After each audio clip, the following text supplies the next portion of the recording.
Hello दोस्तों, good afternoon. कैसे हो आप सभी लोग। मेरा नाम है सुमित राठी और आप सभी मेरे साथ हैं इंडिया के नंबर 1 स्टडी चैनल जिसका नाम है अनअकैडमी यूपीएससी। दोस्तों तो आप मेरे साथ हैं अनअकैडमी यूपीएससी के ऊपर जबरदस्त सेशन आज हम करने वाले हैं दोस्तों। काफी टाइम से यार एयर पॉल्यूशन पे हम अटके हुए थे क्योंकि पॉल्यूशन बहुत ज्यादा हो गया था। मेरे लैपटॉप के अंदर पॉल्यूशन इतना ज्यादा हो गया था कि लैपटॉप काम ही नहीं कर रहा था। थोड़ी सी प्रॉब्लम हो गई थी गाइस। जल्दी से मेरी रिक्वेस्ट है यार, सभी लोग जितने भी हो आप यहाँ पर, जितने भी आपके पास ग्रुप हैं सभी में शेयर कर दो, बता दो उनको क्लास हो रही है। Make some noise guys. Good morning, good afternoon everybody, good afternoon. बाकी आप लोग तो भूल ही गए हो यार, मेरे को बहुत सारे बच्चे हैं। मिस कोहिनूर भूल गई हैं मुझे। हेलो। समन चौधरी भूल गए हैं मुझे बिल्कुल। ज्योत्सना भी मुझे भूल गई हैं। लवप्रीत भी मुझे भूल गए हैं। कमल भी मुझे भूल गए हैं। नूर जहां भी मुझे भूल गई हैं। बाकी सभी लोग आप भूल गए हो, आपको पता ही नहीं है कि मैं कौन बात कर रहा हूं, किसकी आवाज आप सुन पा रहे हो, है ना। दोस्तों थोड़ी प्रॉब्लम थी यार, थोड़ी आपको पता ही है ना। और प्रॉब्लम ऐसी थी कि जो लॉकडाउन था उसके अंदर में अभी सॉर्ट आउट नहीं हो सकते। देखो बहुत सारी चीजें ऐसी हैं जिनको हम मैनेज कर सकते हैं। जैसे मैं मैनेज कर सकता हूँ गर्मी में पढ़ाना, ठीक है। जैसे अभी गर्मी है, सब बंद करना पड़ता है क्योंकि आवाज नॉइज जाता है इस वजह से। तो मैं ये मैनेज कर सकता हूँ कि मैं गर्मी में पढ़ा लूं, और मैं गर्मी में पढ़ाता भी हूँ, है ना। बिल्कुल फैन बंद करके। आप देखोगे कितने पसीने आएंगे, आप देखना भी आप। वो मैनेज हो सकती है, बट कुछ चीजें ऐसी हैं जो मेरे हाथ से परे हो जाती है, तो उस केस में फिर हम उन चीजों को कर नहीं सकते, ठीक है guys. Okay. I miss you all यार, मेरे को हमेशा बहुत याद आती थी आपकी पूजा। सब लोग जितने भी हैं, जितने भी स्टूडेंट्स हैं, सभी को मैं बहुत याद करता था। चलिए, आज जल्दी without further delay let start the today's class. एक बार मेरी रिक्वेस्ट है, सभी बच्चे जितने भी ग्रुप्स में आपके लोग हैं सबको शेयर कर दो ताकि उनको पता चल जाए कि चौधरी साहब is here. So let's make some noise guys. जल्दी थोड़ी सी आवाज जो है वो चलनी चाहिए। चलिए लेट स्टार्ट। आज का टॉपिक है एयर पॉल्यूशन। देखो दोस्तों 4 यूनिट हम कर चुके हैं। क्या क्या कर चुके हैं। पहला ecosystem, function of ecosystem, basic terminology. उसके बाद में हमने किया एक्वाटिक इकोसिस्टम। उसके बाद में हमने पढ़ लिया टेरेस्ट्रियल इकोसिस्टम, इंडिया के फॉरेस्ट हमने पढ़ लिया, इंडियन वेजिटेशन हमने पढ़ लिया। मतलब ऑलमोस्ट फ्लोरा जो है हम इंडिया का हमने कंप्लीट कर लिया है। बायोटिक इंटरेक्शन हमने देख लिया है। अभी टॉपिक बचे हैं 2 हमारे पास। एक बचा है पॉल्यूशन, जिसको मैं मोस्ट प्रोबेबली मंडे ट्यूसडे तक हमारा खत्म हो जाएगा। आफ्टर दैट उसके बाद में मतलब ये है कि नेक्स्ट वीक जो होगा, कमिंग वीक जो होगा हमारा, तो उसके अंदर मैं वेडनेसडे तक मैं कोशिश करूंगा कि आपका जो इकोलॉजी का पार्ट है वो खत्म हो जाए। After that we will start with the climate change. Climate change के साथ या बायोडायवर्सिटी के साथ मैं आपका स्टार्ट करूंगा। Things will be very smooth, don't worry. बिल्कुल सही चलने वाली है, आप टेंशन ना लो। और आपके एग्जाम से पहले मैं सारा सिलेबस खत्म कराऊंगा। आप ये मत सोचना कि कुछ चीज नहीं होगी, छूट जाएगा, ऐसा कुछ भी नहीं है दोस्तों। बिल्कुल कराऊंगा। ऐसा सेम चीज मैं बोल रहा हूं आपका करंट अफेयर के लिए। आप करंट अफेयर एज का जो करंट अफेयर आप लोग कोई भी नहीं करते हो। बहुत सारे बच्चे ऐसे हैं जो एज का, जो मैं करंट अफेयर की सीरीज करा रहा हूं वो नहीं कर रहे हो। दोस्तों अगर आप करंट अफेयर नहीं कर रहे हो ना, तो one thing I can assure you, आप फंस जाओगे। Current affair is the like basic, very basic thing. आपको ना मतलब उसको आप छोड़ नहीं सकते हो, बहुत इंपॉर्टेंट है, बहुत बेसिक है। So you must do that. So this is my request to all of you guys please. अच्छा आज मैं कम्युनिटी पे एक क्वेश्चन डालूंगा, उस क्वेश्चन का मुझे आंसर देना। जो आज मैंने करंट अफेयर पढ़ाया था जून मंथ का, और जो मॉर्निंग करंट अफेयर पढ़ाया था, दोनों के ऊपर, दोनों के बेस्ड में एक क्वेश्चन आपको वहां पे दूंगा। So you have to just answer that. आपको वहां पे आंसर देना है, कम्युनिटी पे पोस्ट जाएगी, आपको एक क्वेश्चन मिलेगा। So you have to like answer me. आपको वहां पे मुझे आंसर देना है, ठीक है। चलो देख पाते हैं कितने बच्चों ने जवाब देंगे, वहां पे नहीं देंगे। Thank you very much. एक ने तो डिसलाइक कर भी दिया, बहुत बढ़िया। अभी क्लास शुरू नहीं हुई है। Thank you. चलिए एयर पॉल्यूशन हम स्टार्ट कर रहे हैं दोस्तों। यूपीएससी एज क्रैक प्रीलिम्स इन 75 डेज, ये हमारा प्रोग्राम है। 2 मार्च से किया था। अब देखो ये तो था 2020 के लिए, है ना भाई। 2020 के प्रीलिम्स के लिए बच्चों के लिए मैं लेके आया था। तो अभी लेकिन मैं बहुत जल्दी एक दूसरी चीज अनाउंस करने वाला हूं, 2021 के लिए फाउंडेशन बैच, ठीक है। 2021 के लिए हम तैयारी अपनी शुरू कर रहे हैं, बहुत जल्द मैं आपके सामने लेके आने वाला हूं। प्लस उसके लिए अभी वीडियो में करने लग जाऊंगा दोस्तों। जैसे आपके सवाल होते हैं, सर एनसीईआरटी पढ़नी चाहिए कि नहीं पढ़नी चाहिए, ठीक है। तो एनसीईआरटी कब पढ़नी चाहिए, कैसी पढ़नी चाहिए, कितनी पढ़नी चाहिए, कौन सी पढ़नी चाहिए, क्यों पढ़नी चाहिए, क्या एनसीईआरटी सफिशिएंट है, सब जवाब दूंगा। दूसरा आपके मन में जवाब होता है, सवाल होता है कि सर जो करंट अफेयर है कितना पढ़ना है, क्यों पढ़ना है, कैसे पढ़ना है। अगला वीडियो करंट अफेयर पे आ रहा है। उसके बाद आपका सवाल आता है, सर सब्जेक्ट की बुक्स कैसे ले, हम कौन सा सब्जेक्ट ले, बुक कैसे ले, तो सब्जेक्ट के बुक्स हम पढ़ेंगे। उसके बाद आप पूछते हो सर ऑप्शनल का सब्जेक्ट का चुनाव कैसे करें, तो ऑप्शनल का चुनाव तो मैंने एक वीडियो की हुई है, आप देख सकते हो उस पर जाके। तो ये उन बच्चों के लिए होगा जो न्यू होंगे, जो आगे आएंगे। फिर उसके बाद में बहुत सारी सीरीज में करूंगा कैसे स्टे मोटिवेटेड आपको कैसे रहना है, ठीक है, कैसे आपको राइट स्ट्रैटेजी लेनी है। तो ये नंबर ऑफ वीडियोस जो है I am going to start it, ठीक है, मैं अपने शो में द सुमित सर शो, उसके अंदर मैं करने वाला हूं स्टार्ट, ठीक है। So don't worry, be with me, और आप जो है मैं आपको इंश्योर कर रहा हूं कि कोई भी प्रॉब्लम हम नहीं होने देंगे आपको, ठीक है। चलिए नेक्स्ट जो हमारा यूपीएससी सीएससी 2021 के लिए प्रोग्राम है, तो इसके लिए मैं आपको बता दूं, चौधरी साहब इज बैक विद ज्योग्राफी, ठीक है। अब की बार चौधरी साहब आपको ज्योग्राफी पढ़ाएंगे भैया। अब ज्योग्राफी में स्टार्ट कर दूंगा, और जो हमारा 2021 का प्रोग्राम होगा उसमें स्टार्टिंग बिल्कुल बेसिक से ज्योग्राफी आप मेरे साथ करोगे, ठीक है। बात समझ में आ रही है? You will be with me in the complete geography, entire geography, and soon we are going to start। ये तो 2-3 दिन से हमारा लैपटॉप सिस्टम जो था पूरा खराब हो गया था, अदरवाइज ज्योग्राफी की आज और कल 2 क्लास हो जानी चाहिए थी, तो ये हम करने वाले हैं। तो दिस इज द लाइक आपके लिए खुशखबरी है, जो बच्चे वेट कर रहे थे उनके लिए मैं बता रहा हूं दोस्तों, I am coming back with geography. But one more thing I want from all of you here दोस्तों, बहुत मतलब समझ रहे हो आप कितनी मुझे स्ट्रगल करना पड़ा है, फाइट करनी पड़ी है इस कोर्स के लिए। मेरे पास हर दिन आपके मेल आते थे, मैसेजेस आते थे, इंस्टाग्राम पे मैसेज आते थे। नाउ मैंने अपना काम कर दिया ना, दिस इज योर टर्न, आपको मुझे सपोर्ट दिखानी पड़ेगी। सपोर्ट समझते हो ना, लाइव, अगर वो लाइव जो मैं देखना चाहता हूं मुझे नहीं दिखा, तो ये शो मेरे से 2 दिन में फिर से बंद भी करवा दिया जाएगा। बात समझ में आ रही हो आप? मैं ऑनेस्टली बता रहा हूं, अगर रिक्विजिट नंबर मुझे नहीं मिला, so I have to close this show again, मुझे फिर से बंद करना पड़ेगा। सो आपको दिखाना पड़ेगा कि यू आर इंटरेस्टेड, ठीक है, आप मेरे से पढ़ना चाहते हैं। So that's why we will start it. So जल्दी से जल्दी कोर्स को मैं स्टार्ट करने वाला हूं, जहां से हमने छोड़ा था तो मैं आपको बता देता हूं जस्ट कि हम स्टार्ट करने वाले हैं एकदम फुल फ्लेश्ड बढ़िया तरीके से, ठीक है, एकदम बढ़िया तरीके से इसको स्टार्ट करने वाले हैं, जबरदस्त तरीके से और बढ़िया, मतलब अपने वाले अंदाज में ज्योग्राफी होगी। और ज्योग्राफी में मैं गारंटी दे रहा हूं, ज्योग्राफी आपका एनवायरमेंट इकोलॉजी, अगर कोई दिक्कत आ जाए ना, मैं मतलब जो सब्जेक्ट पे हाथ रख देंगे उसमें दिक्कत नहीं आने देंगे, इतनी मेरी गारंटी आप लोगों से, ठीक है। चलिए अब एक खुशखबरी और कर देता हूं, जो बच्चे प्लस पे है, अब देखो थोड़ा सा संयम रखो, प्लस वालों बच्चों के लिए भी कुछ लेके आने दो मुझे। प्लस पर जो बच्चे हैं, जो प्लस सब्सक्राइबर है दोस्तों, उनके लिए मैंने फिजिकल ज्योग्राफी का कोर्स स्टार्ट कर दिया है। 20th ऑफ अप्रैल से ये कोर्स आपको वहां पे लाइव दिख जाएगा। कब दिख जाएगा? 20 अप्रैल से ये कोर्स आपको दिख जाएगा। इसकी जो आपका लिंक है वो मैं आपको दे दूंगा, लिंक आपको शेयर कर दूंगा मैं टेलीग्राम ग्रुप पर भी, और यहां पर भी नेक्स्ट क्लास में आपको मिल जाएगा, ठीक है। सो 20 से यानी कि कल से कोर्स स्टार्ट हो रहा है। तो जिन बच्चों के पास प्लस है वो जाके इसको क्या कर लो दोस्तों, एनरोल कर लो। जिनके पास नहीं है वो क्या करेंगे, वो जाके दोस्तों सब्सक्रिप्शन ले लो।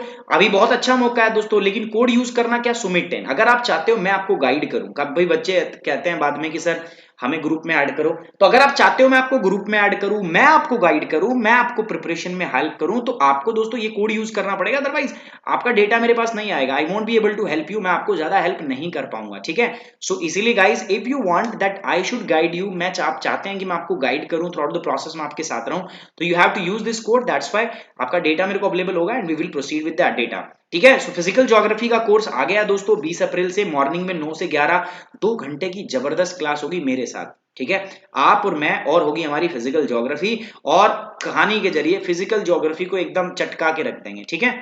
चलिए अगला है दोस्तों अनअकैडमी पे इंडियन ज्योग्राफी तो हमारा चल ही रहा है, आपको पता ही है।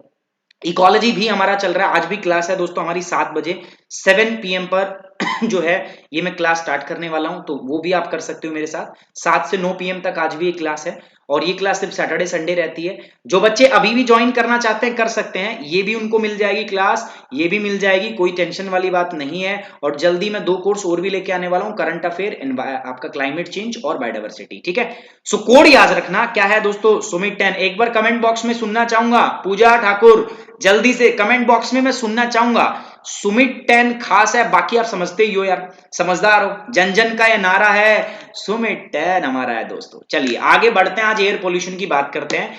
Air pollution, this is specially brought by me Sumit Rathi, and प्यार से आप मुझे चौधरी साहब भी बोलते हो, ठीक है। थैंक यू यार, आपके प्यार के लिए, प्रेम के लिए मैं बहुत बहुत आभारी हूं यार। भूल मत जाना, ऐसा है ना, कभी कभी होता है क्लास व्लास में ना ले पाऊं, 1-2 दिन नहीं आ पाए, तो मेरी रिक्वेस्ट है गाइस, उसमें भूल न जाना, ठीक है। वो गाना नहीं है भूल न जाना, कुछ ऐसा ही गाना है ना, ठीक है। चलिए अब बात करते हैं एयर पॉल्यूशन, है ना। तो आज का टॉपिक है हमारा पॉल्यूशन। पॉल्यूशन देखो कई टाइप का होगा। पॉल्यूशन होगा हमारा पास, अगर मैं सबसे पहले बात करूं एयर पॉल्यूशन, फिर होगा हमारे पास साउंड पॉल्यूशन, फिर होगा वाटर पॉल्यूशन, ठीक है। बहुत टाइप के पॉल्यूशन होंगे हमारे पास, है ना। बहुत टाइप के वेस्ट हम जनरेट करते हैं, तो उन सबके बारे में बात करेंगे। We will discuss about the different kind of the waste, we will discuss about the different kind of the policy made by the government, ठीक है। सो सारी चीजें हम यहाँ पे डिस्कस करने वाले दोस्तों। So today's topic we are going to discuss about the air pollution, what exactly the air pollution is, कैसे हम इससे छुटकारा पा सकते हैं।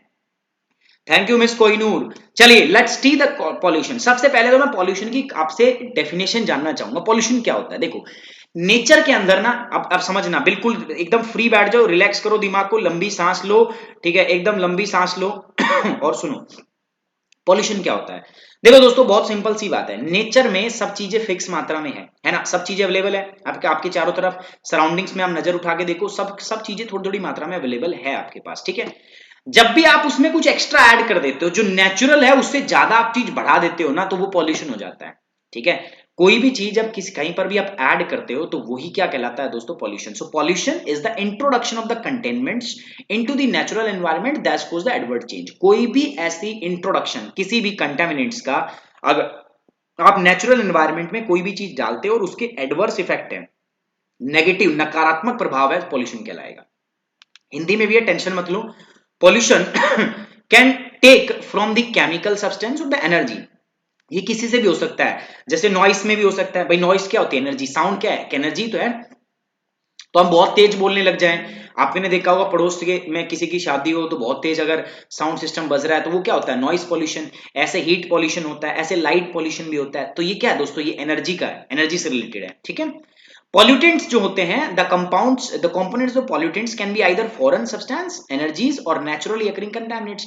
अब ये पॉल्यूटेंट्स जो होते हैं, जो पॉल्यूशन फैलाते हैं, जो हम ऐड करते हैं, वो कुछ भी हो सकते हैं। वो नेचुरल भी हो सकते हैं, मैन मेड भी हो सकते हैं, एनर्जी भी हो सकती है, सब्सटेंस भी हो सकते हैं, नेचुरल अकरिंग सब्सटेंस भी, तो कुछ भी हो सकता है उसमें। समझ में आ रही बात? सो पॉल्यूशन क्या है? पॉल्यूशन इज नथिंग बट जब भी आप कोई चीज एक्स्ट्रा ऐड करते हो और उसके नेचुरल एडवर्स इंपैक्ट होते हैं एनवायरमेंट के अंदर, उसको हम पॉल्यूशन बोलते हैं। अब ये जो पॉल्यूशन है ना, ये किसी भी फॉर्म में हो सकता है। आप बहुत सारे कंपोनेंट ऐड कर सकते हो, जैसे एनर्जी ऐड कर दी आपने, बहुत ज्यादा एनर्जी ऐड कर दी तो भी वो पॉल्यूशन कहलाता है। हिंदी में देखो, प्रदूषक प्राकृतिक वातावरण में दूषित पदार्थों की शुरुआत है, आप इंट्रोडक्शन करते हो ना उसका, और इनके प्रतिकूल परिवर्तन का कारण भी बनता है। वातावरण में जो प्रतिकूलता आती है, जो नेगेटिव एडवर्स इफेक्ट आते हैं, उसका कारण भी आपका कौन बनता है? आपका प्रदूषण ही तो बनता है। तो प्रदूषण एक प्रकार का, जैसे आप देखो शोर भी है, गर्मी है, प्रकाश, ये सब के सब क्या है दोस्तों? ये प्रदूषण के एक प्रकार हो सकते हैं, जब एक्स्ट्रा हो जाए, एक अमाउंट से ज्यादा हो जाए। प्रदूषक, जो प्रदूषक के घटक है, या तो विदेशी पदार्थ होते हैं, ऊर्जा भी हो सकता है, प्राकृतिक रूप से भी हो सकते हैं, तो बहुत सारी चीजें यहाँ पे हो सकती है। अब बात करते हैं पॉल्यूटेंट्स के बारे में। पॉल्यूटेंट्स क्या है, ठीक है, प्रदूषक क्या है, चलिए। Pollutants are the contaminants that get introduced into natural environment beyond the permit limit। कोई भी ऐसी चीज जिसको आप एनवायरमेंट में एक लिमिट से ज्यादा अगर आप उसको इंट्रोड्यूस कर रहे हो, अब अगर एक लिमिट से ज्यादा आप किसी भी चीज को नेचुरल एनवायरमेंट के अंदर आप उसको डाल रहे हो ना, तो वो अपने आप में क्या है दोस्तों? वो कंटामिनेट्स जो है, एक परमिसेबल अमाउंट से ज्यादा अगर आप उसको नेचुरल एनवायरमेंट में डाल रहे हो, तो ये प्रोसेस तो होती है पॉल्यूशन, और जो आपने डाला है उसको हम बोलते हैं पॉल्यूटेंट। क्या बोलते हैं उसको? पॉल्यूटेंट। और उसके बहुत डेलिटेरियस इफेक्ट जो है हमारे सामने हो सकते हैं, वहां रहने वाले लोगों पर बहुत ही गलत प्रभाव, बुरे प्रभाव, नेगेटिव इंपैक्ट उन पर देखने को मिल सकते हैं। जैसे अगर मैं बात करता हूं दोस्तों, जैसे आपके कारखानों से धुआं निकलता है, स्मोक निकलता है, जैसे केमिकल्स, फैक्ट्रियों से केमिकल निकलते हैं, जैसे न्यूक्लियर प्लांट से रेडियो एक्टिव सब्सटेंस निकलते हैं, तो ये सब के सब क्या है? ये मानव के लिए और हमारा जो एनवायरमेंट है उसके लिए प्रदूषक का कार्य करते हैं, उसको प्रदूषित करते हैं।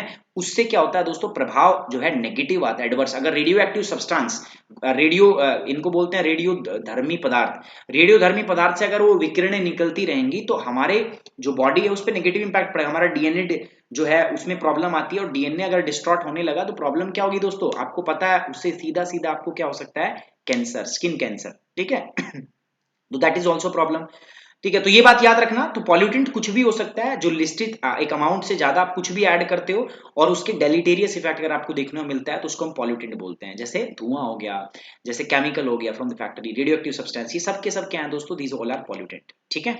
चलिए क्लासिफिकेशन ऑफ पॉल्यूटेंट बात कर लेते हैं कि कितने प्रकार के प्रदूषक होते हैं। What are the classification, about the classification, let's discuss about the classification of the pollutants. Classification देख लेते हैं दोस्तों। सबसे पहला होता है दोस्तों, हम प्राइमरी पॉल्यूटेंट्स किसे कहते हैं, प्राइमरी और सेकेंडरी। तो प्राइमरी पॉल्यूटेंट्स के बारे में देख लेते हैं, ठीक है। देखो, ऐसे प्रदूषक जो आपने जिस फॉर्म में डाले थे ना, वो आखिरी में उसी फॉर्म में है, मतलब उन्होंने अपना फॉर्म चेंज नहीं किया है, जिस रूप में आपने उसको डाला था वो उसी रूप में है। इंट्रोड्यूस जिसमें किया था फाइनल तक वो उसी रूप में है, उसको हम क्या बोलते हैं गाइस, उसको बोलते हैं क्लासिफिकेशन, उसको बोलते हैं प्राइमरी पॉल्यूटेंट्स, प्राथमिक पॉल्यूटेंट, ठीक है। जैसे डीडीटी हो गया, प्लास्टिक, प्लास्टिक को आप जैसे डालोगे वैसे का वैसा मिलेगा आपको, ठीक है। कार्बन डाइऑक्साइड सीओ हो गया, कार्बन मोनोऑक्साइड हो गया, CO2 हो गया, oxide of nitrogen sulphur, these are the primary pollutants, जैसे आप डालोगे वैसे आपको मिल जाएंगे, ठीक है। सेकेंडरी पॉल्यूटेंट क्या होते हैं सेकेंडरी पॉल्यूटेंट की बात कर लेते हैं। तो नाम से ही पता चल रहा है, ये ऐसे हैं जैसे डालोगे वैसे मिलेंगे। ये ऐसे हैं दोस्तों कि ये प्राइमरी किसी चीज के साथ में इंटरेक्ट करते हैं, प्राइमरी पॉल्यूटेंट के साथ में, और अपना रूप बदल लेते हैं। They are formed by the interaction amongst the primary pollutants. ये अपना रूप बदल लेते हैं, ये जो प्राइमरी पॉल्यूटेंट आपस में मिलते हैं ना, उनके कारण बनता है। जैसे आपका यहां पर है मेरे पास पर ऑक्सीटाइल नाइट्रेट, पैन होता है, is formed by the interaction of the nitrogen oxides and the hydrocarbon. जब नाइट्रोजन ऑक्साइड और हाइड्रोकार्बन आपस में मिलती है ना, तो उससे क्या बन जाता है आपका दोस्तों, उससे बनता है आपका पर ऑक्सीलाइलेट्स, ठीक है, उससे बनता है नाइट्रेट, इसको हम बोलते हैं, ठीक है, पेरोक्सीजाइलेट, इससे बनता है, ठीक है, हाइड्रोकार्बन्स, इनका इंटरेक्शन होता है। तो ये बात आपको समझ में आ गया, ठीक है। प्राथमिक प्रदूषक, द्वितीय प्रदूषक। प्राथमिक वो सेम उसी रूप में पर्यावरण में रहते हैं, और प्रदूषक द्वितीय क्या होते हैं, ये प्रदूषक प्राइमरी प्रदूषक जो होते हैं प्राथमिक, वो आपस में परस्पर क्रिया करते हैं, तो उनसे बनते हैं। उदाहरण मैंने आपको बता ही दिए, दे ही दिए, आपको एग्जाम्पल पूछे जा सकते हैं, ठीक है। प्राइमरी पॉल्यूटेंट्स क्या होते हैं, सेकेंडरी पॉल्यूटेंट्स क्या होते हैं, so these can be the ask in to you in the examination. अब बात करते हैं, देखो ये तो हमने बात किया अकॉर्डिंग टू देयर स्टेट कैसे रहेंगे वो। अब बात करते हैं classification of the pollutant on the basis of existence in nature.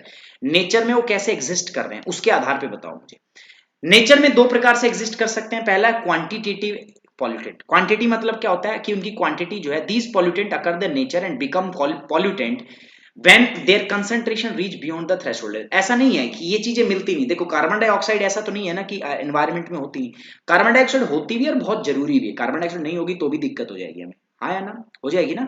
सो ऐसा नहीं है कि कार्बन डाइऑक्साइड एक पॉल्यूटेंट है, बट कार्बन डाइऑक्साइड अगर एक लिमिट से ज्यादा तुमने अगर उसमें इंट्रोड्यूस कर दी तो वो पॉल्यूटेंट का काम करने लगती है, ठीक है, बात आई समझ में, तो तब वो पॉल्यूटेंट हो जाएगी। तो ऐसी चीजें जो एक कंसंट्रेशन के बाद में, एक थ्रेशोल्ड लिमिट है उनकी भैया, उससे बाद में अगर तुम ऐड करोगे ना, फिर वो पॉल्यूटेंट का काम करेगी, तब तक वो नहीं करेगी। जैसे कार्बन डाइऑक्साइड, नाइट्रोजन ऑक्साइड, वैसे तो जरूरत है इनकी, लेकिन अगर आपने एक लिमिट से ज्यादा इसको इंट्रोड्यूस कर दिया ना गाइस, तो फिर ये दिक्कत कर देंगे, फिर ये पॉल्यूटेंट का रूप ले लेते हैं, फिर ये प्रदूषक जो है वो बन जाते हैं। समझ में आ रही बात आपको? चलिए अगला बढ़ता हूं। तो अगली जो है दोस्तों वो है क्वालिटेटिव पॉल्यूटेंट्स। इनका क्वांटिटी से कोई रिलेशन नहीं है, थोड़ी सी भी मात्रा आपने ऐड कर दी तो ये पॉल्यूटेंट का काम करेंगे ही करेंगे। They do not occur in the nature and they are human made. ये वैसे नेचर के अंदर खुद से नहीं होते, ये तो नेचर के अंदर पाए जाते हैं, खुद से नेचुरल है, बट ये नेचर के अंदर नेचुरल नहीं पाए जाते, इनको हम इंट्रोड्यूस करते हैं, ह्यूमन इनको इंट्रोड्यूस करता है नेचर के अंदर, ठीक है। एग्जाम्पल हो गया फंगीसाइड, हर्बिसाइड, डीडीटी, इनके द्वारा हम इसको मानव जनित एंथ्रोपोजेनिक एक्टिविटी के द्वारा हम इनको क्या करते हैं गाइस, इंट्रोड्यूस करते हैं। तो according to the existence in nature दो प्रकार के हो गए, ऐसे जो नेचुरल प्रेजेंट होते हैं दे आर क्वांटिटेटिव पॉल्यूटेंट्स, और उनकी कंसंट्रेशन जब एक बियॉन्ड एक थ्रेशोल्ड लेवल पहुंचती है ना, तो ही दिक्कत होती है। दूसरा है मेरे पास क्वालिटेटिव। क्वालिटेटिव का मतलब क्या है कि नेचर में पाए नहीं जाते, ये ह्यूमन के द्वारा होते हैं। थोड़ी सी भी अगर इनकी क्वालिटी डाल दी जाती है ना, तो ये बहुत ज्यादा प्रभावित करते हैं। जैसे फंगीसाइड्स, हर्बिसाइड, डीडीटी जो हो गया, ये सारे के सारे क्या है दोस्तों, these are the kind of qualitative pollutants. यहां तक समझ में आया? चलो हिंदी में भी देख लो, ये रहा पहला है दोस्तों मेरे पास मात्रात्मक प्रदूषक, और दूसरा है गुणात्मक प्रदूषक। मात्रात्मक ये प्रकृति में होते हैं, लेकिन ये प्रदूषक कब कहलाते हैं, जब इनका जो एकाग्रता है, इनकी कंसंट्रेशन एक निश्चित पैमाने को लांघ जाए, दहलीज पार कर दी जाए। ये दहलीज पार मत करना तुम, जैसे कार्बन डाइऑक्साइड, नाइट्रोजन ऑक्साइड। गुणात्मक प्रदूषक क्या होता है सर दोस्तों, ये प्रकृति में नहीं होते, इनका प्रकृति में कोई रोल नहीं होता, ये मानव निर्मित होते हैं, जैसे कवकनाशी, कीटनाशी, ठीक है। इनको हम क्या बोलते हैं दोस्तों, these are known as the गुणात्मक प्रदूषक। यस हर्षिता, बहुत बढ़िया बात बोली इन्होंने। Excess love is also kind of the pollution. कोई दिक्कत लग रही है, कोई गहरा घाव मुझे लग रहा है कुछ है आपको, मैं समझ पा रहा हूं आपकी बात ठीक है, बट कुछ नहीं कर सकते। आज समाज, आज सोसाइटी ऐसी है, आप ज्यादा किसी से उम्मीद मत करो, ठीक है। अगर एक्सपेक्टेशन रखोगे किसी से, so you are bound to be failed.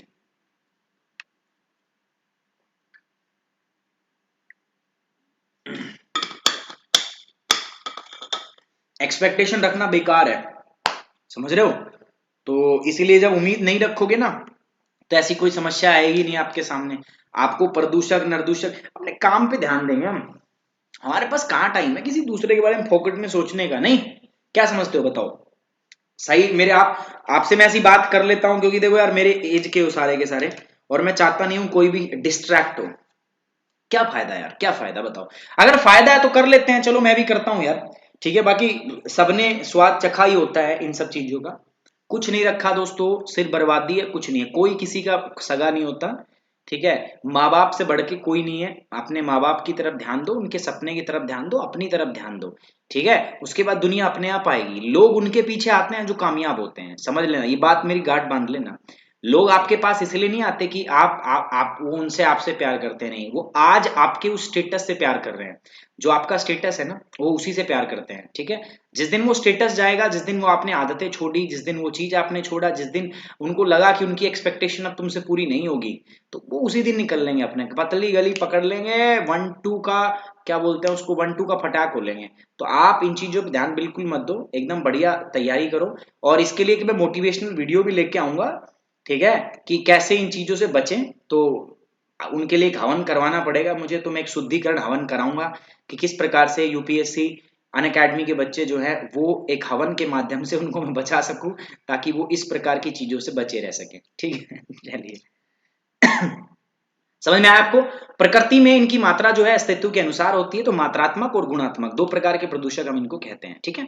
Now according to the nature of the disposal, nature disposal of nature के आधार पर, जैसे बायोडिग्रेडेबल, नॉन बायोडिग्रेडेबल, डिस्पोजल का देखो अभी समझाता हूं आपको। बायोडिग्रेडेबल पॉल्यूटेंट्स, ठीक है, क्या होता है? Waste products which are degraded by the microbial action, जैसे सीवेज है ना। हम सीवर के अंदर जो भी कचरा जो हमारे घर से जाता है, वो माइक्रोबियल एक्टिविटी द्वारा, उसके अंदर बहुत सारे बैक्टीरिया होते हैं, तो वो माइक्रोबियल एक्टिविटी के द्वारा क्या हो जाता है, वो ठीक वो आपका डिग्रेड हो जाता है।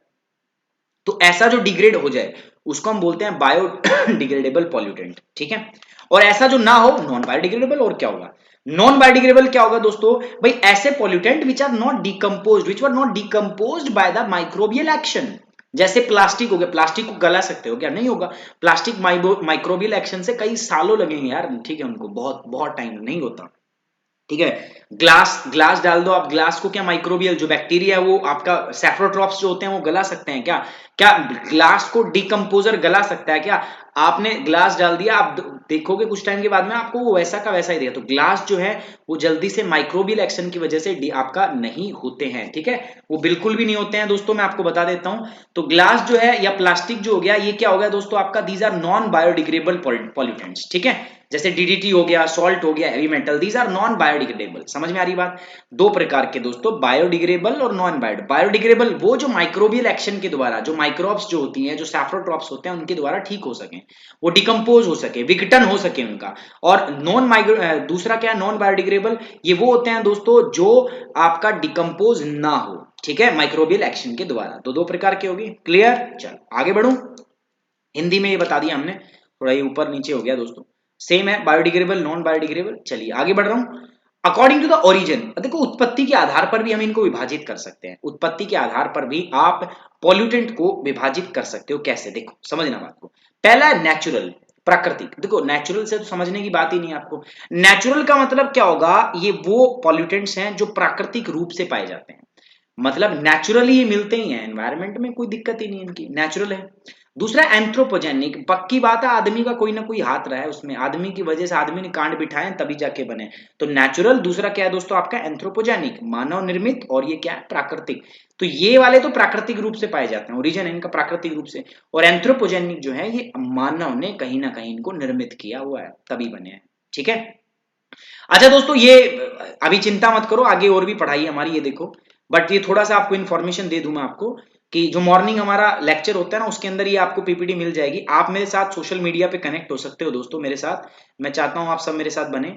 तो वहां पर ये लिंक है, तो आप जैसे इस पर क्लिक करोगे ना, तो आप मेरे फेसबुक पेज पे चले जाओगे, इसको फॉलो कर लो यार, ये फेसबुक पर्सनल प्रोफाइल है, इसको भी फॉलो करो। टेलीग्राम चैनल पीडीएफ वगैरह मिलती है आपको, और इंस्टाग्राम। मैं चाहता हूँ आप सभी जगह जो है मेरे से जुड़े, है ना, और मेरे साथ जुड़े और अपनी तैयारी जो है हम वो आगे बढ़ाएं। So it's my humble request to all of you guys, एक बार आप जरूर यहाँ पे जाइए और मेरे साथ भी आप इन प्लेटफॉर्म पर जुड़िए, ठीक है। According to the origin, origin के हिसाब से अगर मैं बात करूं तो क्या है दोस्तों, अरे क्लास है अभी, कहां बाय कर रहे हो कमल, बहुत जल्दी है यार। हम्म, भागने में लगे रहते हो, क्या करते हो, समझ में बात नहीं आती, कहां जल्दी है जाने की। तो एक तो होता है प्राकृतिक, दूसरा क्या होता है मानव जनित, ठीक है। चलिए, अब बात करते हैं क्लासिफिकेशन ऑफ द पॉल्यूटेंट्स की। अब क्लासिफिकेशन को हमने दो, पॉल्यूटेंट्स जो होते हैं ना उनको हमने दो भागों में बांट दिया है, ठीक है। पहला हमने बांट दिया पार्टिकुलेट मैटर, सुनते हो ना, पीएम पार्टिकल 2.5, पीएम 10, ठीक है, ऐसे बोलते हो ना, सुनते हो ना, तो दो हमने बांट दिया।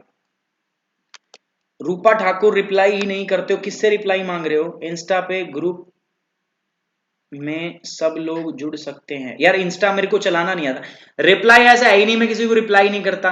अब एक बात बताता हूं मैं आपको, बहुत ज्यादा मैसेज हो जाते हैं तो नहीं होता, तो आप क्या करो ना, एक बार आप ऐसा मत सोचा करो, आप लोग शायद ईगो पे ले लेते हो कि सर आपने हमें बताते नहीं हो, एक दो बार मैसेज आप ज्यादा कर दो, तो मेरे को क्या होता है ना, मैसेज बहुत ज्यादा नीचे दब जाते हैं, दिखते नहीं है। तो आप प्लीज, मेरी हाथ जोड़ के रिक्वेस्ट है, बुरा मत मानो, ठीक है ना। सर आज आपकी फिजिकल ज्योग्राफी की क्लास है क्या, आज आज नहीं है, बहुत जल्दी शुरू करने वाला हूं, और अगर आप लाइव नहीं आए तो फिर देख लेना आप, ठीक है, समझ में आ रही बात।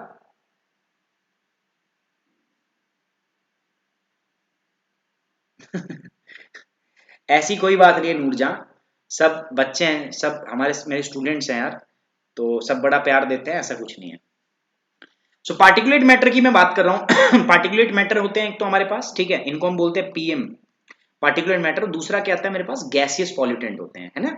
पॉल्यूटेंट दो प्रकार के होंगे, ठीक है। पहला जो होगा वो होगा पार्टिकुलेट मैटर, पीएम मैटर, दूसरा क्या होगा दोस्तों, गैसियस पॉल्यूटेंट, दो प्रकार के होंगे अपने पास। पार्टिकुलेट मैटर में क्या होगा, जैसे लेड हो गया, फ्लाई ऐश हो गया, मेटालिक ऑक्साइड हो गया, नैनो पार्टिकल्स हो गया, दीज आर पार्टिकुलेट मैटर, ये सॉलिड फॉर्म में होते हैं। ये कैसे होते हैं आपका, इनका याद रखो, they are present in the solid form, but these are present in the gaseous form, this is the main difference. ये किस में होते हैं, गैसेस फॉर्म में, और ये किस में होते हैं आपका दोस्तों, सॉलिड फॉर्म में। जैसे लेड सॉलिड है, फ्लाई एश मेटालिक ऑक्साइड, ये इधर आप आओगे तो carbon monoxide, sulphur dioxide, ozone, volatile oxygen compound, organic compound, carbon dioxide, nitrogen dioxide, chlorofluorocarbon, asbestos, biological pollutant, इसमें से काफी सारी तो आपको पता है ग्रीन हाउस गैस है, ठीक है। क्या है दोस्तों, बाकी काफी सारी ग्रीन हाउस गैस है, आप लोग जानते हुए उनके बारे में और भी पढ़ा देंगे, टेंशन मत लो आप, ठीक है। अब पार्टिकुलेट मैटर के बारे में, पहले इन वाले के बारे में हम चर्चा करेंगे, ठीक है, पहले इनको डिस्कस करेंगे फिर इनको डिस्कस, एक वन बाय वन। तो पहले पार्टिकुलेट मैटर के बारे में जान लेते हैं, ठीक है, चलिए। पार्टिकुलेट मैटर के बारे में आ जाते हैं सर। पार्टिकुलेट मैटर पहली बात तो होते क्या है, देखो, सस्पेंशन ऑफ माइक्रोस्कोपिक सॉलिड, याद रखना, ये सॉलिड भी हो सकते हैं और साथ साथ ये लिक्विड भी हो सकते हैं, ठीक है, मैंने वहां सिर्फ सॉलिड बताया था। सस्पेंशन ऑफ माइक्रोस्कोपिक, भाई सूक्ष्मदर्शी पार्टिकल, जो सॉलिड भी हो और लिक्विड भी हो, which are present in the form of droplets floating into the air, जो हवा के अंदर आपका क्या कर रहे हैं, आपका तैर रहे होते हैं, और the atmosphere refer as the particulate pollutant, ठीक है। भाई पार्टिकुलेट पॉल्यूटेंट किसको कहते हैं, कि ऐसे मटेरियल, ऐसे आपके सॉलिड और लिक्विड पार्टिकल्स जो एयर के अंदर ड्रॉपलेट्स के अंदर आपका फ्लोट कर रहे होते हैं एटमॉस्फेयर में, उनको बोलते हैं पार्टिकुलेट पॉल्यूशन। क्या बोलते हैं, पार्टिकुलेट पॉल्यूशन। पार्टिकुलेट पॉल्यूशन जो होता है इनको हम पार्टिकुलेट मैटर भी बोलते हैं, एटमॉस्फेरिक पार्टिकुलेट मैटर भी बोलते हैं, और पीएम भी कह देते हैं हम सीधा, प्राइम मिनिस्टर नहीं है, पीएम है खाली, है ना। The source of the particulate matter can either be natural anthropogenic, दोनों हो सकते हैं, प्राकृतिक रूप से भी हो सकता है और मानव निर्मित भी हो सकता है, समझ में आ रही बात है। पार्टिकुलेट मैटर क्या है, दो हमारे आसपास जो हवा है ना, इस हवा में बहुत छोटे छोटे कण, चाहे वो सॉलिड भी हो सकते हैं, वो लिक्विड भी, वो तैर रहे होते हैं, और उनका हमारी हेल्थ के ऊपर नेगेटिव, जब भी हम सांस लेते हैं ना, हमारे लंग्स में जाता है, और लंग्स में जब वो इकट्ठे होते हैं तो फिर हमें एलर्जी वगैरह, अस्थमा, ये वो 10 तरीके की प्रॉब्लम होती है। तो पार्टिकुलेट मैटर जो है ये आपका रहेगा, समझ में आई बात। सो इनका साइज जो होता है ना, वो 0.001 से लेकर 500 माइक्रोमीटर तक हो सकता है इन डायमीटर में, उसी के आधार पर हम इनको विभाजित भी करेंगे, अभी बताऊंगा मैं। तो हवा या वायुमंडल में तैरने वाली बूंदों के रूप में मौजूद सूक्ष्म ठोस और तरल कणों का निलंबन पार्टिकुलेट प्रदूषण से संदर्भित होता है, ठीक है। अब division of the particulate matter, कितने तरीके से मैं इसको डिवाइड करूंगा, तो देखो पार्टिकुलेट मैटर जो है उसको मैं तीन टाइप से आपका यहां पर क्या कर रहा हूं, डिवाइड कर रहा हूं। पहला मैं बात कर रहा हूं heavy particulate matter, suspended particulate matter, nano particulate matter, तीन भागों में बांट दिया मैंने इसको। देखो हैवी पार्टिकुलेट मैटर क्या होते हैं, जिनका साइज जो है वो 10 माइक्रोमीटर से ज्यादा हो, जिनका साइज मोर देन 10 माइक्रोमीटर से क्या हो दोस्तों, ज्यादा हो।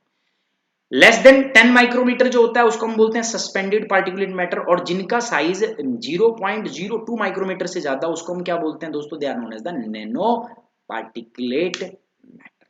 नहीं आई बात समझ में? मैंने बोला कि साइज के आधार पर जो कण है ना, वो जो हवा में तैर रहे हैं छोटे छोटे, जिनको हम पार्टिकुलेट मैटर कहते हैं, उनका साइज होता है। साइज के हिसाब से अपन उसको कितने भागों में बांटते हैं, अपन उसको बांटते हैं तीन भागों में। पहला पहला होता है दोस्तों हैवी पार्टिकुलेट मैटर, दूसरा होता है सस्पेंडेड पार्टिकुलेट मैटर, और तीसरा क्या होता है, नैनो पार्टिकुलेट मैटर। तीन भाग में बांट दिया। मोर देन 10 माइक्रोमीटर जिसका साइज है ना, these particles will be settle down after certain point of time. जो बड़े हैवी पार्टिकुलेट मैटर होते हैं ना, जो PM10 होता है, जो PM10 वाले होते हैं ना, ये क्या होता है ना, एक टाइम के बाद में थोड़ी देर तक हवा में घूमेंगे, एक टाइम के बाद में सेटल हो जाते हैं, ऐसी बात नहीं है। लेकिन जो दूसरे वाले हैं ना, ये PM10, ये जो है इनका साइज लेस देन होता है, यानी कि PM2.5 कह सकते हैं उनको। ये बहुत, ये दिखते भी नहीं है, आप नंगी आंख से आप देख, इनको भी नहीं देख सकते, इनको भी नहीं देख सकते। बट ये क्या होता है ना, बैठते नहीं हवा में, फ्लोट करते रहते हैं freely into the air, and they are harmful for the human. ये आदमी के लिए क्या होते हैं, खराब होते हैं, they are act as the pollutant. ऐसे इसमें देखो nano particle, they are also harmful, these particle are also very light and harmful, बहुत हल्के होते हैं और हार्मफुल भी होते हैं। दे फॉर्म एरोसोल, जो एरोसोल बनती है ना, याद करो एरोसोल मैंने पढ़ाया वो आपको वोल्केनो के अंदर। सो जो एरोसोल्स बनते हैं वो एरोसोल्स इससे बनते हैं। एरोसोल क्या होता है, एरोसोल कुछ ऐसे ही होता है, पीएम पार्टिकुलेट मैटर, पीएम और आपकी जो कुछ गैसेस हैं वो मिलके एक धुंध टाइप का स्ट्रक्चर, हेज टाइप क्रिएट कर लेते हैं, दैट इज द एरोसोल। सो याद रहेगा डिवीजन ऑफ पार्टिकुलेट मैटर तीन टाइप में बांट दिया, हैवी, बड़े, सस्पेंडेड और नैनो पार्टिकल, इनके साइज के आधार पर। ठीक है, अब बात करते हैं sir harmful effects. What will be the harmful effects of these nano particles, these particulate matter. देखो सर, ये पार्टिकुलेट मैटर आदमी के रेस्पिरेटरी, श्वसन प्रणाली को बहुत बुरी तरीके से प्रभावित करते हैं। पहली चीज याद रखोगे, पक्की बात है, याद रखोगे, खाओ मेरी कसम सारे के सारे याद रखोगे आप। ऋषभ शर्मा, पीडीएफ का कोई इन्फो नहीं मिलती सर, पीडीएफ नहीं मिल रही भैया।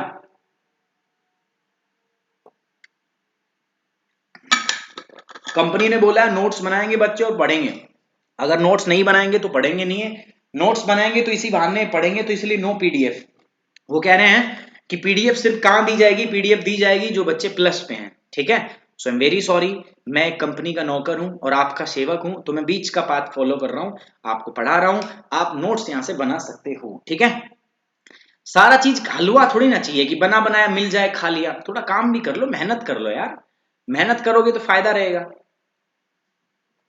संजीता शर्मा, आपका सवाल क्या है? सवाल तो दिखे पहले, मैं तभी तो जवाब दूंगा। आपका कोई सवाल नहीं है, अब सवाल चला गया 3 किलोमीटर ऊपर, जवाब कहां से दूंगा मैं?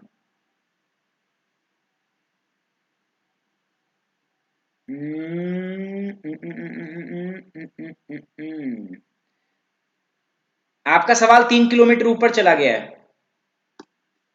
ठीक है, तो अब क्या करना, जब क्लास खत्म हो ना तो उसमें करना आप।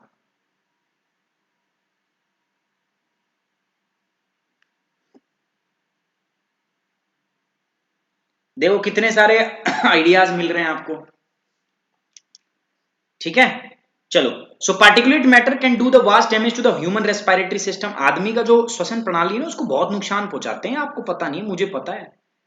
साथ ही बता दूं, जो PM2.5 है वो एक most harmful particulate matter declare हो चुका है सेंट्रल पोल्यूशन कंट्रोल बोर्ड के द्वारा, सीपीसीबी ने बहुत खतरनाक लेवल का इसको पॉल्यूटेंट जो है डिक्लेयर किया है।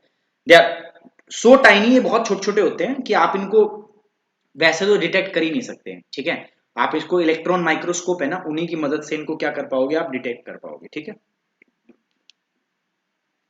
दीज फाइन पार्टिकुलेट जो है they can be inhaled deep into the lungs. आदमी जब सांस लेता है ना तो उसके फेफड़ों में चले जाते हैं नीचे तक, और जब फेफड़ों में चल जाते हैं ना, उनसे उनको बहुत प्रॉब्लम होती है, रेस्पिरेटरी प्रॉब्लम, इरिटेशन होती है, सांस लेने में जलन होती है।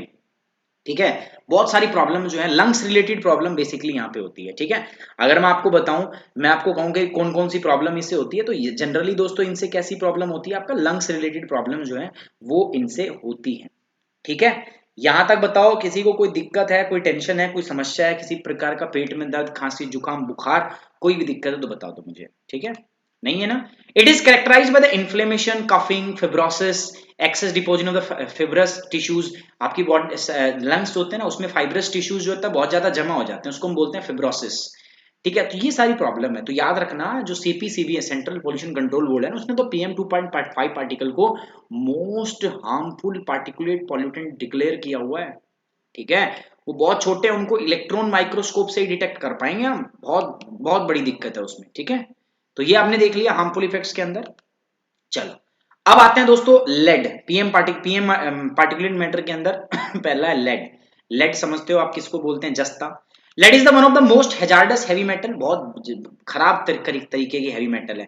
अब इससे बीमारियां कौन कौन सी होंगी ना, बस वो थोड़ा सा आप रुक जाओ, सारी बीमारी बताऊंगा मैं आपको, बीमारियों के नाम एग्जाम में आते हैं, अभी बताऊंगा। सो क्या है दोस्तों, ये हैवी मेटल्स है। ठीक है, हैवी मेटल है। They can cause serious damage to the human bodies, ये बहुत ह्यूमन बॉडी को बहुत नुकसान पहुंचाती है। जैसे हमारे नर्व सिस्टम को डैमेज कर देती है, हमारे डाइजेस्टिव सिस्टम, पाचन प्रक्रिया को पूरा खराब कर देती है। सर आपकी किडनी को खराब कर देगी ये, आपकी जो सोचने की क्षमता है ना, जो आप इतने इंटेलिजेंट हो, उस पर प्रभाव डालेगी, इंटेलिजेंस को हैम्पर करती है ना। Hence lead was banned as an additive to the fuel and other products. इसीलिए ना हमारा जो तेल वेल होता था ना, इनके अंदर लेड पहले ऐड होता था, बट अब उसको एज एडिटिव बैन कर दिया, बंद कर दिया कि ऐसा उसमें कुछ ऐड नहीं होगा। समझ में आ रही है? So this is the most hazardous heavy metal. बाकी इससे एग्जैक्ट बीमारी कौन सी होगी, तो for that you have to wait, आप उसके लिए वेट करो, अभी आगे आएगा, पूरी टेबल में आपको बताऊंगा। ठीक है, lead mixes with the water and food and create cumulative poisoning. अगर लेड से पॉइजनिंग भी होती है, अगर आपके पानी में और अगर आपके खाने में जाने लग जाए, लगातार जाती रहे, तो आपको पॉइजनिंग, मर भी सकते हो आप। ठीक है, चिल्ड्रन के ऊपर बहुत बड़ा प्रभाव पड़ता है, उनकी आईक्यू जो है ना वो बिल्कुल कमजोर हो जाती है, सोचने की क्षमता नहीं, तो पागल टाइप के होते हैं वो। ठीक है, आईक्यू, उनकी जो इंटेलिजेंस क्वोशेंट है उनका, वो बहुत ही क्या हो जाता है गाइस, बहुत ही कम हो जाता है। सो लेड जो है that is the very very very harmful आपका एक हैवी मेटल है, हैवी मेटल है आपका, ये बात याद रखोगे। सीसा, ठीक है, सबसे खतरनाक भारी धातुओं में से एक है। ये मनुष्य के शरीर में गंभीर नुकसान पहुंचाता है, जैसे तंत्रिका तंत्र को नुकसान, पाचन संबंधी समस्याएं, गुर्दे खराब करना, बुद्धि प्रभाव भी इस पर पड़ता है ना। तो इसीलिए हमने इसको ईंधन में बंद किया हुआ है, पानी और भोजन के साथ मिलकर ये आपका आपका भोजन को विषाक्त बना सकता है। ठीक है, ये बात समझ में आ गई आपको? चलो बहुत बढ़िया। अगली बात करते हैं फ्लाई ऐश। अभी तो राख जैसी दिखती है आपको, फ्लाई ऐश है ना, राख ही है ये। कोई भी सॉलिड चीज जब जलती है ना, तो उससे तो राख बनती है, बात समझ में आ रही है? राख जब बनती है ना, तो उसमें कई टाइप के कण होते हैं, मोटे भी होंगे, छोटे छोटे भी होते हैं। तो जो मोटे कण होते हैं वो तो जमीन पे रह जाते हैं, ठीक है, लेकिन जो छोटे कण होते हैं ना, वो आपके हवा में एस्केप कर जाते हैं, एयर के अंदर एस्केप कर जाते हैं। ठीक है, जितने भी पावर प्लांट्स होते हैं ना, थर्मल पावर प्लांट, जिसमें कोयला जलाकर बिजली बनाई जाती है ना, उनके अंदर इलेक्ट्रोस्टैटिक डिपोजिटर लगाए जाते हैं, ताकि फ्लाई ऐश जो ऊपर उड़ती है ना, उसको कैच किया जा सके। ठीक है, आप देखना, कोई भी अगर किसी के अंदर ये इलेक्ट्रोस्टैटिक डिपॉजिटर नहीं होंगे ना, तो आसपास का जो इलाका होता है ना, जहां पर एक थर्मल पावर प्लांट है, उसकी रेडियस के अंदर आप बात करोगे 3 से 4 किलोमीटर, फसल के ऊपर एक अजीब सी परत जमी मिलती है आपको, तो ये वो फ्लाई ऐश की वजह से ही होती है। ठीक है, that is just because of that fly ash, वो इसी की वजह से होती है। ठीक है, अब जो बड़े कण है वो तो पड़े रह जाते हैं, जैसे आप ईंधन भी घर में जलाते हो तो बड़े कण तो नीचे ही रह जाते हैं, लेकिन छोटे कण जो है, पतले कण जो है, वो हवा में ऊपर उड़ जाते हैं। ठीक है, समझ में आई बात? So ash is produced whenever the combustion of solid material take place. जब भी कोई सॉलिड चीज जलती है तो उससे राख का निर्माण होता है। समझ में आ रही बात? अब fly ash is also such kind of the residue. ठीक है, ये क्या करती है, ये यार गैस के साथ मिलकर, और ये एटमॉस्फेयर में ऊपर चले, बहुत हल्की होती है, बहुत छोटे पार्टिकल है, हवा में मिलकर क्या करेगी, ऊपर चली जाएगी। ठीक है, then the very fine powder and tends to be the travel far in the air. बहुत पतली होती है, हवा में लंबी निकल जाती है, सैर करने लंबी तक जाती है आपका। The ash which also does not rise is termed as the bottom ash. जो नहीं उड़ती उसको बॉटम एश बोलते हैं हम। ठीक है, उसमें नीचे पड़ी हुई ग्राउंड पे, जो आपका ग्राउंड पे पड़ी होती है, वो ग्राउंड वाली राख जो नॉर्मल आप जानते हो। Thermal power plants are the major source of the fly ash pollutant. जो थर्मल पावर प्लांट है ना, वो मुख्य रूप से इसके प्रदूषक माने जाते हैं, मुख्य रूप से। ठीक है, कॉम्पोजिशन क्या आप पूछोगे मेरे से, सर कॉम्पोजिशन इसके अंदर क्या क्या मिलता है? फ्लाई ऐश जो होती है इसके अंदर एल्यूमिनियम सिलिकेट बहुत ज्यादा मात्रा मिलता है, आपसे पूछा जा सकता है ये क्वेश्चन। एल्यूमिनियम सिलिकेट बहुत ज्यादा मात्रा में, सिलिका डाइऑक्साइड मिलता है, इससे कैल्शियम ऑक्साइड मिलता है, इससे आपका they are oxides rich and consist of silica, aluminium, oxide of iron, calcium, magnesium, बहुत सारे heavy metal, lead, arsenic, cobalt, सब मिलते हैं सब। ठीक है, ये लो हिंदी में, जब भी कोई ठोस पदार्थ का दहन होता है तो उसमें राख का उत्पन्न होता है। ठीक है, अब फ्लाई ऐश भी एक ऐसा ही अवशेष है जो वायुमंडल में गैसों के साथ ऊपर उड़ जाता है, बहुत महीन पाउडर होता है, हवा में दूर तक निकल जाता है। जो राख नीचे ऊपर नहीं उठती उसको नीचे पड़ी हुई राख ही बोल देते हैं हम, है ना। थर्मल पावर प्लांट जो है वो फ्लाई ऐश का मुख्य स्रोत है। इसके अंदर एल्यूमिनियम सिलिकेट बड़ी मात्रा में पाए जाते हैं, सिलिकॉन डाइऑक्साइड SO2 मिलते हैं, कैल्शियम के ऑक्साइड मिलता है, बहुत सारी चीजें इसके अंदर आपको मिल जाती है। ठीक है, अब बात करते हैं दोस्तों कुछ गैस की। अब देखो ये हमारे पास यहां तक कवर हो गया दोस्तों, किसका, यहां तक हमने कवर कर लिया है आपका like particulate matter PM pad. ठीक है, अब बात आती है गैस की, लेकिन मैं उससे पहले आपको बता दूं दोस्तों, फिजिकल ज्योग्राफी का एक जो नया कोर्स है हमारा वो आ गया है प्लस पर। तो जिन बच्चों के पास है वो जाके सीधा क्या कर सकते हैं दोस्तों, वो एनरोल कर लो, मैं लिंक दे दूंगा। और जिनके पास नहीं है वो गेट सब्सक्रिप्शन पे जाओ, फटाफट सब्सक्रिप्शन ले लो। सब्सक्रिप्शन जिसको लेना है वो आप मेरे से डायरेक्ट कांटेक्ट कर सकते हो दोस्तों। ठीक है, डायरेक्ट कांटेक्ट कर सकते हो, या आप दूसरा जो काम कर सकते हो वो क्या कर सकते हो, देखो मैं बता देता हूं आप क्या कर सकते हो। ठीक है, दूसरा भी मैं काम आपको बता दूंगा। तो दूसरा काम आप ये करो, आपको देखो यहाँ पे दिख रहा होगा, ये मेरा इंस्टाग्राम अकाउंट है। ठीक है, आप मेरे से इंस्टाग्राम अकाउंट पे भी मेरे से जुड़ सकते हो। ये यहाँ पे ध्यान दो, अगर आपको इस कोर्स से रिलेटेड कोई भी बात पूछनी है या कोई अदर चीज पूछनी है, आप मेरे को यहाँ मेल कर दो। अब ये मत कहना सर आप जवाब नहीं देते हो, मैं कोशिश रहती है बट कई बार नहीं दे पाता, मैं भी इंसान हूँ, आदमी हूँ यार, काम भी बहुत होते हैं, पढ़ाना लिखाना, क्लास कंटेंट। ठीक है, तो कोशिश सबकी रहती है मैं दूं जवाब। तो यहाँ मेल करो, मैं आपको बता दूंगा, प्लस या नॉन प्लस कोई भी रिलेटेड डाउट हो, ये मेरा इंस्टाग्राम अकाउंट है, टेलीग्राम अकाउंट है, यहाँ भी फॉलो कर सकते हो।